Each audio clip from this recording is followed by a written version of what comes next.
Bismillahirrahmanirrahim. Assalamualaikum warahmatullahi wabarakatuh.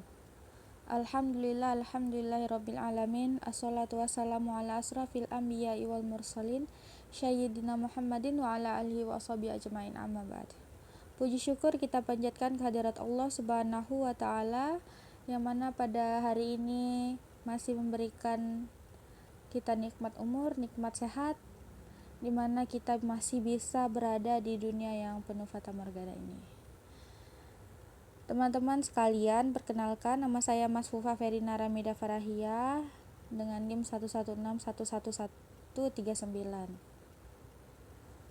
Hari ini saya akan menyampaikan hitobah tentang kewajiban orang tua dalam mendidik anaknya. Sebagaimana yang kita ketahui, bagi teman-teman yang sudah mempunyai momongan atau yang sudah menjadi orang tua, tentu sangat berusaha untuk menjadikan anak-anaknya anak yang soleh dan solehah, dan selalu berdoa kepada Allah untuk menjadikan anak-anak kita menjadi anak-anak yang soleh dan solehah. Nah, tahukah teman-teman siapakah guru atau siapakah penanggung jawab yang harus memberikan didikan dan bimbingan kepada anak-anak sekalian untuk menjadi anak-anak yang soleh dan solehah? Ya, tidak lain dan tidak bukan adalah orang tua, di mana orang tua menjadi tempat pertama anak-anak belajar tentang apapun. Nah, sebagai orang tua sudah menjadi kewajiban bagi kita untuk memberikan pengetahuan, pendidikan, dan membimbing anak kita ke jalan yang benar, mengajarkan tentang ajaran dan norma-norma Islam seperti yang telah diberikan, yang telah disampaikan oleh Rasulullah SAW.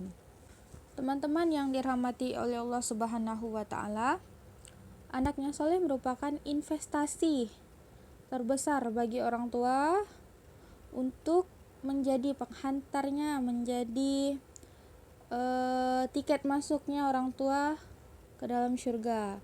Mengapa demikian? Sebagaimana hadis Rasulullah SAW, apabila telah meninggal dunia seseorang, maka terputuslah amal ibadahnya kecuali 3 perkara, yaitu sedekah jariah, ilmu yang bermanfaat untuknya, dan anak soleh yang selalu berdoa untuknya. Hadis riwayat Muslim.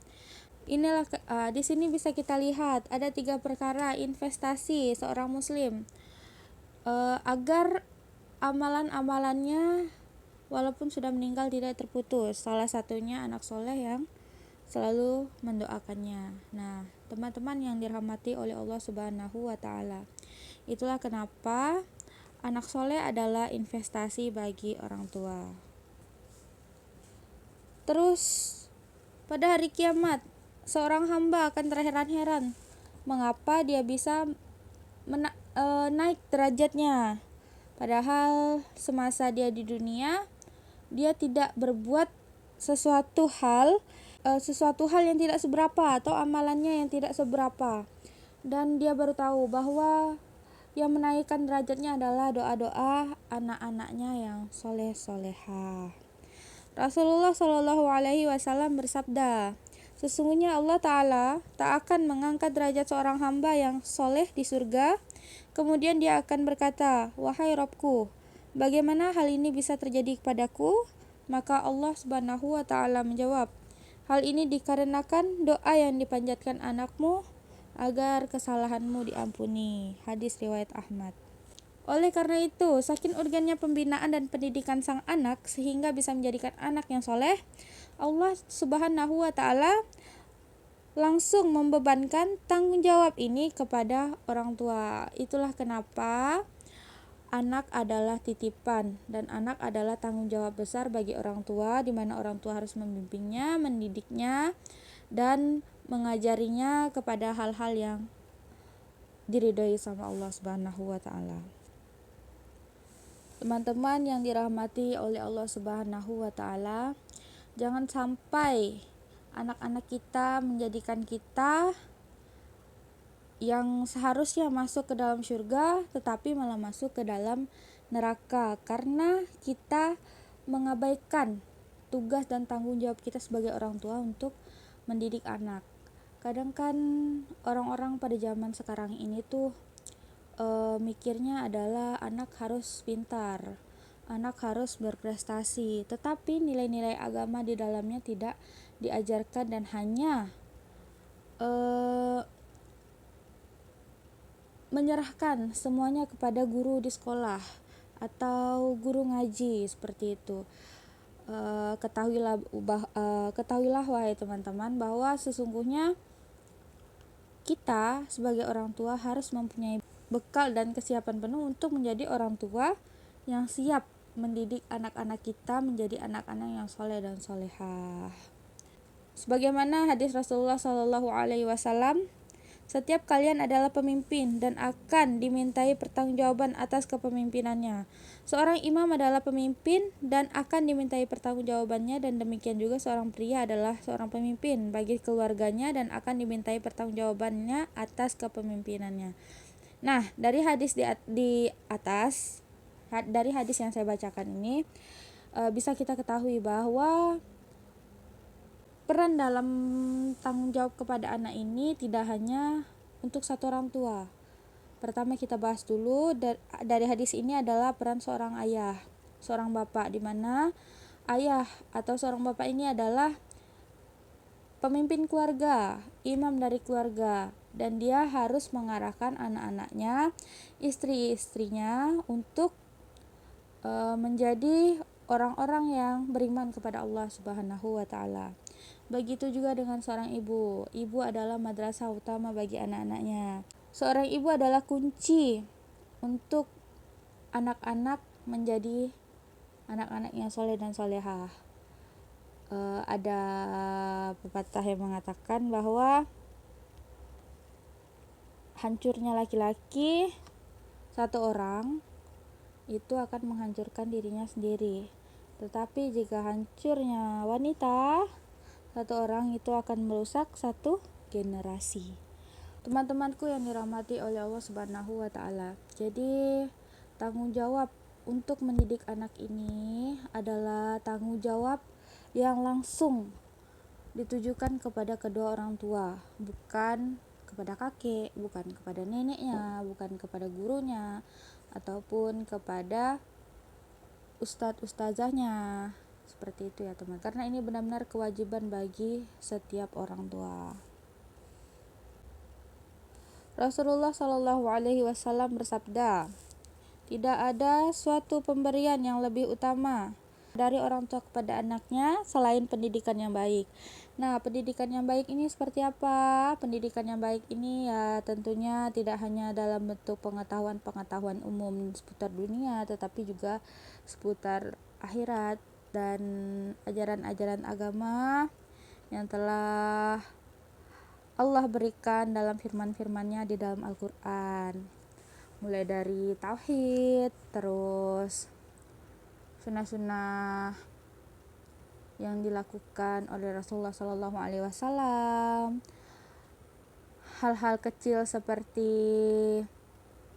membaca doa sebelum tidur, terus membaca doa sebelum makan, dan lain sebagainya, itu juga salah satu merupakan hal-hal yang baik untuk pendidikan anak, dan itu juga salah satu hal-hal yang wajib bagi orang tua ajarkan kepada anak-anaknya, terutama keesaan kepada Allah Subhanahu wa taala. Teman-teman yang dirahmati oleh Allah Subhanahu wa taala, kadang kita melihat orang tua yang mengabaikan pendidikan agama anaknya, dan sesungguhnya hal ini sangat merugi baginya, di mana Ibnu Qayyim rahimahullah berkata, siapa saja yang mengabaikan pendidikan anaknya dalam hal-hal yang berguna baginya, lalu dia telah membiarkan begitu saja, berarti dia telah berbuat kesalahan yang fatal. Mayoritas penyebab kerusakan anak adalah akibat orang tua yang mengabaikan mereka serta tidak mengajarkan berbagai kewajiban dan ajaran agama. Orang tua yang menelantarkan anak-anaknya ketika mereka kecil telah membuat mereka tidak berfaedah bagi diri sendiri dan bagi orang tua ketika mereka telah dewasa. Ada orang tua yang mencela anaknya dengan yang durjana, lalu anaknya berkata, "Ayah, engkau durjana kepadaku ketika kecil, maka aku pun durjana kepadamu setelah aku besar. Engkau menelantarkanku ketika kecil, maka aku pun menelantarkanmu ketika engkau tua renta." Teman-teman yang dirahmati oleh Allah Subhanahu wa taala, anak itu adalah pengikut. Anak itu adalah cerminan. Ketika kita memberikan pengajaran-pengajaran yang baik kepadanya, ketika kita memberikan contoh-contoh yang baik kepadanya, maka dia juga akan meniru. Ketika kita memberikan contoh seorang ayah yang memperlakukan istrinya, seorang laki-laki yang memperlakukan istrinya dengan baik di depan anaknya, maka anak itu akan mengetahui bagaimana cara memperlakukan wanita dengan baik. Perbuatan-perbuatan baik yang kita lakukan di depan anak adalah hal-hal yang akan ditiru anak di kemudian harinya. Jika kita merawatnya dengan baik, tidak mengabaikannya, tidak mengabaikan kebutuhannya, tidak mengabaikan pendidikannya, baik secara duniawi ataupun akhirat, anak juga insya Allah akan seperti itu kepada kita. Jadi sebenarnya teman-teman, tidak ada anak-anak yang durhaka, tidak ada anak-anak yang nakal. Semua itu sebenarnya bergantung daripada orang tuanya. Bagaimana cara orang tuanya mendidiknya, bagaimana cara orang tuanya mengajarnya. Semoga Allah memudahkan kita dalam setiap proses mengajar dan mendidik anak kita menjadi anak-anak yang soleh dan solehah. Amin Allahumma amin. Teman-teman yang dirahmati oleh Allah Subhanahu wa taala, mengapa kita harus menjadi orang tua yang soleh agar anak-anak kita menjadi anak yang soleh dan solehah? Ini sudah tertulis di dalam Al-Quran, surah Ali Imran ayat 34, di mana artinya keturunan itu sebagiannya merupakan turunan dari yang lain. Jadi maksud dari ayat di atas ini adalah orang tua yang baik, sumber yang baik, insya Allah akan menghasilkan keturunan yang baik pula. Jadi jika kita ingin mencetak generasi-generasi yang islami, Qurani, kita juga harus berbuat demikian. Kan ada anak-anak yang semasa di dalam kandungannya mendengarnya musik-musik DJ, musik-musik TikTok, dan lain sebagainya. Ketika lahir mereka menyukai hal-hal yang seperti itu karena dari dalam kandungan sudah diajarkan mendengarkan hal-hal yang demikian. Nah, jika kita ingin anak-anak kita menjadi anak-anak yang Qurani atau menjadi tahfiz Quran, sudah sebaiknya dari dalam kandungan kita sudah mengajarkan mereka tentang ajaran-ajaran agama Allah, ajaran-ajaran Islam yang baik dan benar, dan mendengarkan janin di dalam kandungan kita ayat-ayat suci Al-Quran, sehingga hal itu akan memberikan dampak positif bagi tumbuh kembangnya. Selain itu, teman-teman yang dirahmati oleh Allah Subhanahu wa taala, kesalehan orang tua juga sebenarnya memberikan dampak yang positif. Di mana Allah berfirman, dampak yang positif ini kepada anak-anaknya. Allah berfirman dalam surah Al-Kahfi ayat 82.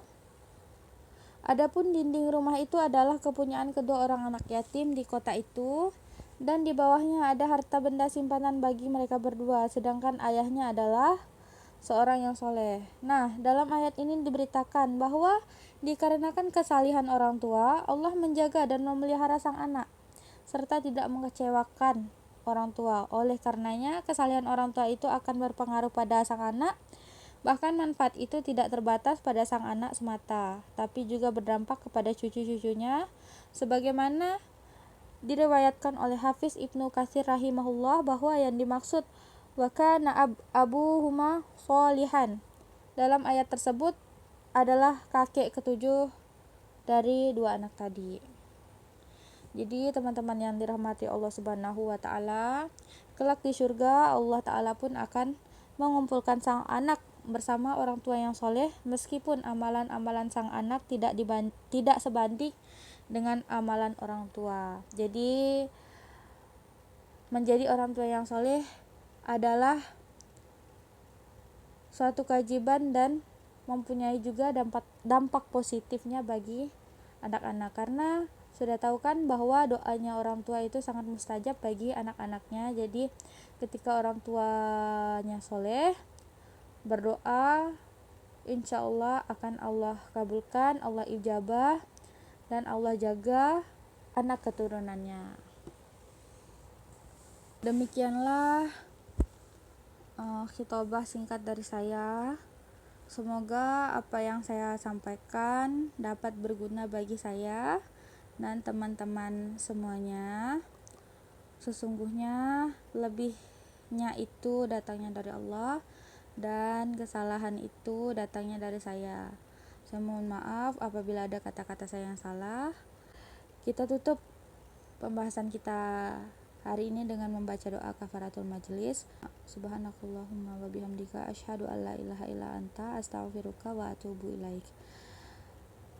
Wabillahi taufik wal hidayah. Wassalamualaikum warahmatullahi wabarakatuh.